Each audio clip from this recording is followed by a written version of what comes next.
1675년 영국 베드포드 감옥이었습니다. 차가운 돌바닥에 누워서 쇠창살 너머로 들려오는 자유로운 새들의 지저귐 소리를 듣고 있는 12년째 갇혀있던 한 남자가 있었습니다.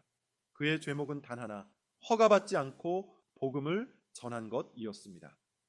놀랍게도 그는 이 감옥을 하나님의 역설이 시작된 곳이라 고백합니다. 처음에 나는 펜을 들어 그저 무언가를 써보려 했을 뿐이었다. 처음부터 책을 만들려던 것도 아니었고 이 글은 내 한가한 시간에 마음을 달래기 위해 썼던 것이며 어두운 생각에 빠지지 않으려는 나름의 방편이었다. 그 사람은 존 버년입니다. 그가 감옥의 어둠 속에서 쓴 철로 역정은 성경 다음으로 가장 많이 읽힌 기독교 서적이 되었습니다. 오늘 우리는 그의 저자 서문을 통해 하나님께서 어떻게 우리의 가장 깊은 고통과 어두운 생각을 인류의 가장 위대한 걸작으로 바꾸셨는지 함께 살펴보겠습니다. 우리의 고난을 명작으로 바꾸는 힘, 그것이 바로 하나님이 우리에게 주신 나의 철로 역정을 쓰는 비결입니다. 번연은 놀라운 고백으로 서문을 시작합니다. 그런데 뜻밖에도 복음의 시대에 성도들이 걸어가는 길을 기록하다 보니 어느 순간 나는 알레고리 속으로 빠져들었고 그 생각들은 마치 불에서 튀는 불꽃처럼 끝도 없이 번져갔다. 여러분, 이것은 마치 예레미야 20장 9절을 떠올리게 합니다.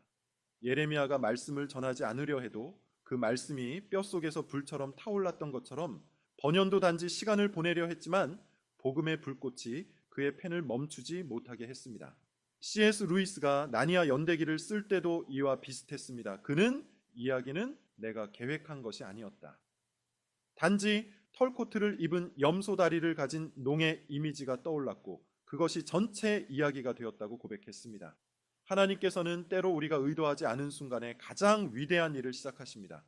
번연은 단지 어두운 생각에 빠지지 않으려 글을 썼지만 하나님은 그의 고난을 통해 영원한 걸작을 탄생시키셨습니다. 로마서 8장 28절이 말씀하듯 우리가 알거니와 하나님을 사랑하는 자 곧 그의 뜻대로 부르심을 입은 자들에게는 모든 것이 합력하여 선을 이루느니라.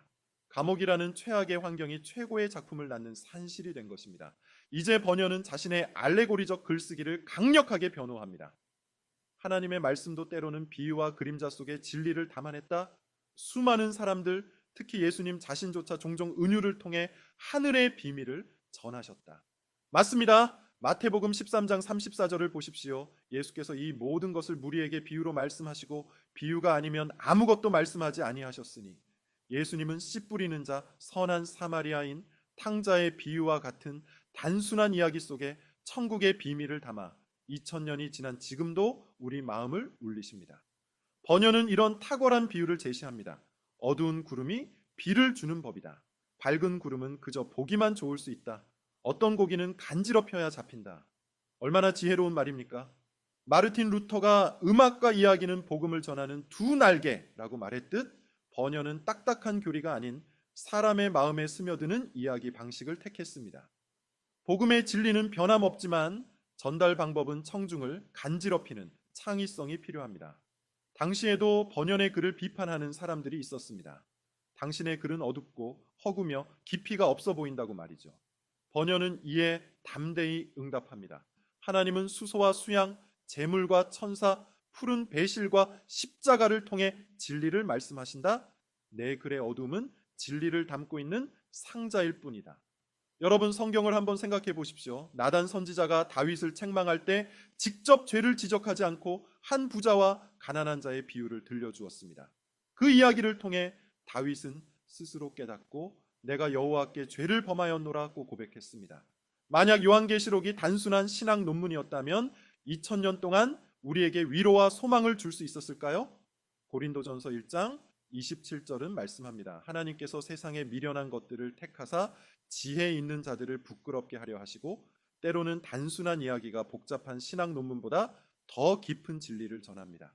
중요한 것은 형식이 아니라 그 속에 담긴 진리의 내용입니다. 이제 번연은 자신의 책이 가져올 유익을 분명히 제시합니다. 이 책은 당신을 순례자로 만들 것이다. 이 책의 인도에 귀 기울인다면 거룩한 나라를 향해 나아갈 수 있다. 게으른 자를 깨어있게 하고 눈먼 자에게도 영광의 광경을 보여줄 것이다. 히브리서 11장 13절에서 14절을 보십시오. 믿음의 선진들은 땅에서는 외국인과 나그네임을 증언하였으니 그들이 이제는 더 나은 본향을 사모하니 곧 하늘에 있는 것이라. 아브라함도 모세도 다윗도 모두 순례자였습니다. 번연은 우리도 그 순례자의 대열에 합류하기를 원합니다. 설교의 황태자 찰스 스펄전은 이 책을 무려 100번 이상 읽었다고 고백했습니다. 그는 말했죠. 번연의 철로 역정을 읽을 때마다 나는 새로운 것을 발견한다. 이 책은 수많은 영혼을 천국으로 인도하는 나침반이 되었습니다. 마지막으로 번연은 놀라운 겸손으로 서문을 마무리합니다. 그러니 이제 이 책과 당신의 머리와 가슴을 함께 펼치라. 그는 자신의 책을 강요하지 않습니다. 대신 빌립보서 2장 3절의 실천처럼 아무 일에든지 다툼이나 허영으로 하지 말고 오직 겸손한 마음으로 각각 자기보다 남을 낮게 여기고 자신의 작품을 하나님의 손에 맡깁니다.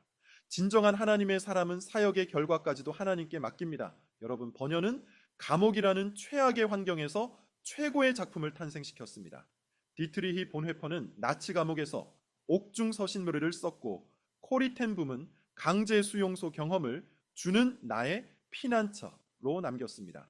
여러분의 감옥은 무엇입니까? 질병, 실직, 관계의 어려움, 풀리지 않는 숙제일 수도 있습니다. 그러나 그곳이 바로 하나님께서 새로운 일을 시작하시는 장소가 될 수 있습니다. 여러분의 고난은 또 다른 영혼을 살릴 철로 역정을 쓰는 재료입니다. 잠언 16장 3절은 말씀합니다. 너의 행사를 여호와께 맡기라. 그리하면 네가 경영하는 것이 이루어지리라. 우리의 모든 사역과 삶의 기록을 하나님의 손에 맡기십시오. 존 번연은 우울함을 피하려고 글을 썼습니다.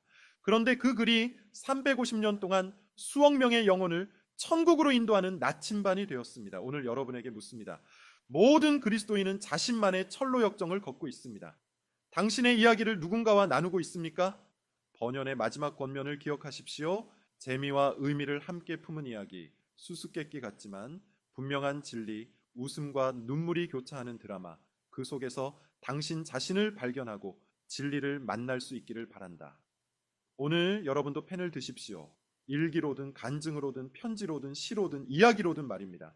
하나님께서 감옥에 갇힌 땜장이를 통해 영원한 고전을 쓰게 하셨다면 에베소서 2장 10절의 약속대로 선한 일을 위하여 지으심을 받은 여러분을 통해서는 무엇을 하실까요? 여러분, 오늘부터 여러분의 철로 역정을 쓰기 시작하십시오. 그것이 또 다른 영혼을 천국으로 인도하는 지도가 될 것입니다. 아멘.